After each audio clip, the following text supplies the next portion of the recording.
کہ منشیات کے کیسوں میں کراس کیسے کیا جائے۔ جو چیزیں مد نظر رکھنی ہیں کراس کے لیے تیاری کرتے وقت: فرد استغاثہ، فرد مقبوضگی جو بھی موقع پہ برآمدگی ہوئی ہے، اس کے علاوہ رپٹ روزنامچہ، اس کے علاوہ رجسٹر مال خانہ، اور اس کے بعد ہوتا ہے ڈاکٹ پولیس، جس کے تحت وہ روزنامچہ جو سیمپل ہے یا مال مقدمہ ہے اس کو مال خانے میں رکھا جاتا ہے اور سیمپل کو بھی آگے بھیجا جاتا ہے۔ اس کے علاوہ ہے جو آپ نے اگلی چیز مد رکھنی ہے موبائل فون نمبرز۔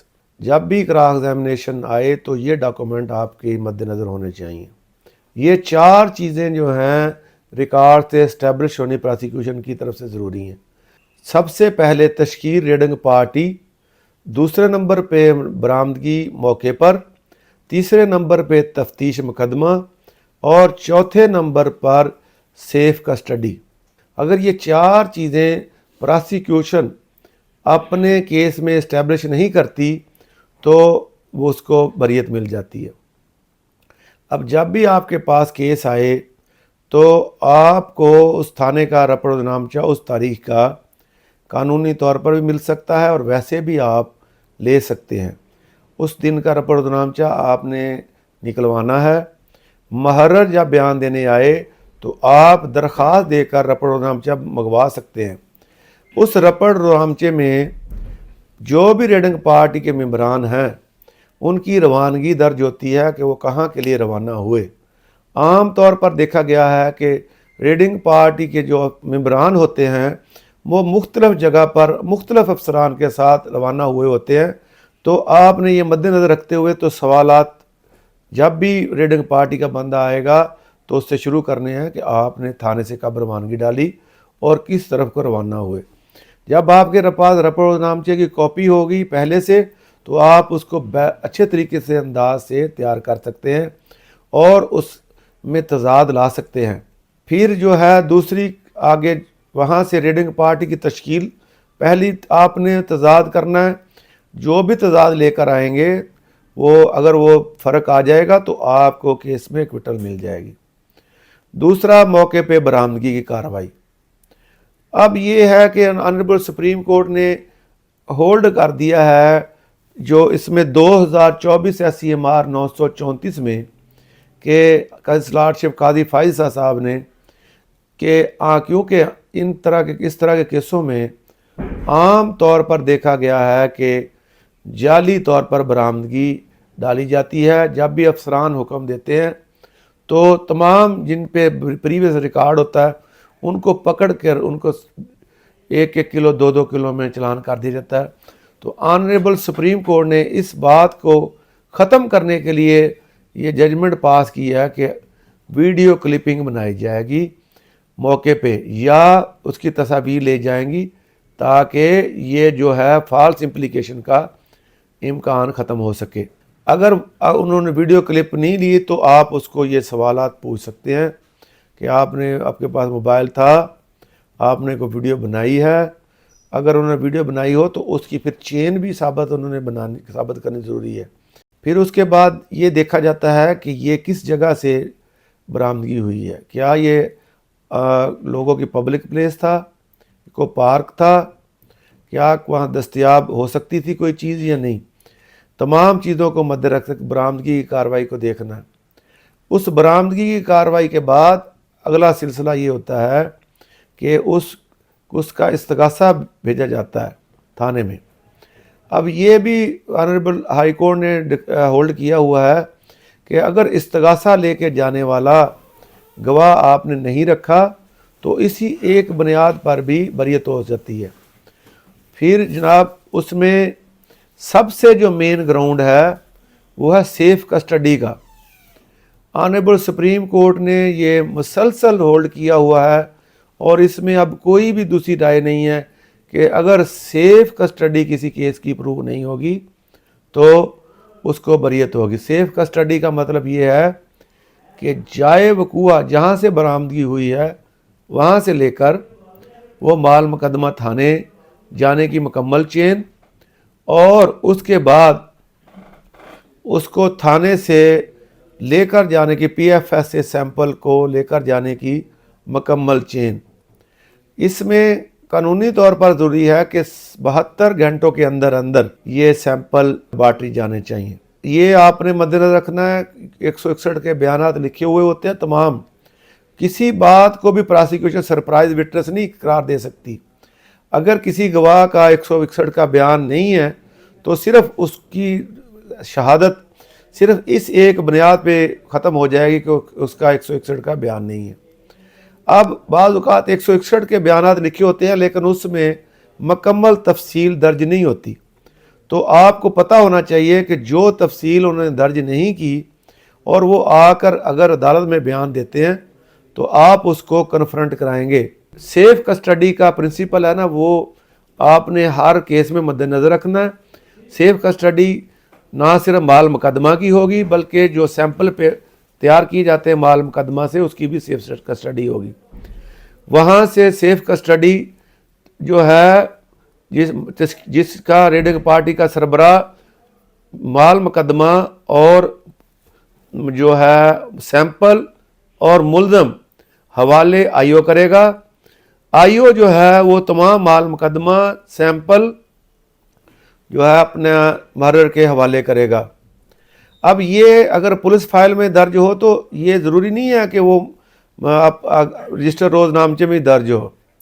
آپ آگے جو ہے پھر چیک کریں گے کہ کیا یہ جو ہینڈنگ اوور اور لینے دینے کا سلسلہ ہے، کیا رجسٹر روز نامچے میں بھی اس کا اندراج ہے یا نہیں ہے۔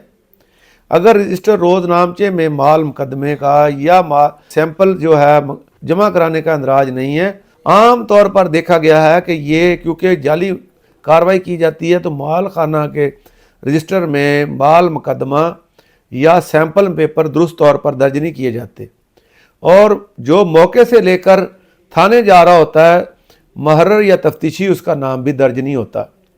تو اگر وہاں مال خانہ رجسٹر میں مال مقدمہ درج نہیں ہے یا سیمپل پیپر سیمپل پارسل درج نہیں ہے تو آپ کنفرنٹ کرا سکتے ہیں۔ پھر وہ جو بھی محرر جس تاریخ کو بھی اس کو نکال کے آگے پی ایف ایس سے بھیجے گا، پھر دوبارہ وہی ڈاکٹ لے گا فرنٹ ڈیسک سے، پھر اس کا نام لکھے گا اور وہ سیمپل پیپر جس کے بھی حوالے سیمپل پارسل جس کے بھی حوالے کرے گا وہ اس کا نام دے گا اور وہی جا کے آگے پی ایف ایس سے جمع کرائے گا۔ آپ نے پھر دیکھنا ہے کہ کیا وہ ڈاکٹ ایشو ہوا، اس کا نام ہے کہ نہیں ہے جو لے کر گیا، اور کیا اس تاریخ میں جو ہے کوئی تضاد تو نہیں ہے۔ اگر آپ پورے مقدمے میں صرف ایک سیف کسٹڈی منشیات کے کیسوں میں ختم کر دیں تو صرف اس ایک بنیاد پر بھی جو آپ کی ایکوٹل ہو سکتی ہے۔ تو یہ 3-4 چیزیں ہیں۔ اب ایک کراس ایگزامینیشن کا جو 2 نئے ٹرینڈ ہیں وہ میں آپ کو گزارش کر دی ہے۔ ایک تو یہ ہے کہ ویڈیو ہوگی، اور دوسرا ایک نئی بات ہے وہ یہ ہے کہ آپ کسی بھی پولیس والے کو اس کے اپنا موبائل نمبر سے بھی کنفرنٹ کرا سکتے ہیں، اور یہ ایک بات مد نظر رکھنی ہے کہ کوئی بھی موبائل ڈاٹا صرف 1 سال تک آ سکتا ہے۔ تو اس کا مطلب یہ ہے کہ جتنا جلدی ہو سکے آپ موبائل ڈاٹے کو اس پہ جرا کریں اور موبائل ڈاٹے کو کورٹ میں طلب کرائیں کہ آپ نے رجسٹر روز نامچہ طلب کروانا ہے جس میں آپ نے اس کا تھانے میں سے چلنا، تھانے میں سے واپس آنا، اس کا ریڈنگ پارٹی کس چیز پہ گئے، باقاعدہ گاڑی کا پتہ کرنا وہ کیا اس کے زیر استعمال تھی، آنے جانے کا۔ اس کے علاوہ آپ کو ایک اور بات بھی بتا دوں کہ اگر سیم ہینڈ رائٹنگ میں استغاثہ بھی سیم ہینڈ رائٹنگ میں ہے، اور جو آپ جو فردات میں ہیں ایک سیم رائٹنگ میں ہے، نقشہ موقع سیم ہینڈ رائٹنگ میں ہے، اور دیگر جو ہے 161 کے بیانات اگر سیم ہینڈ رائٹنگ میں ہے تو وہ آپ جو ہے یہ موقف لے سکتے ہو کہ یہ اکٹھے ایک جگہ پہ بیٹھ کے تیار کیے گئے ہیں، اور اس پہ سپریم کورٹ کی ججمنٹ ہے جس کو میں ابھی آپ کو بتاتا ہوں، اور اس پہ آپ اس کو پٹ کر کے اور یہ بات بھی جو ہے موقف لا کے آپ اپنی ایکوٹل لے سکتے ہیں۔ ایک اور بات بھی ہے کہ P L D 2012 supreme court 380 امیر زیب ورسز اسٹیٹ، اس میں یہ قرار دیا گیا ہے کہ اگر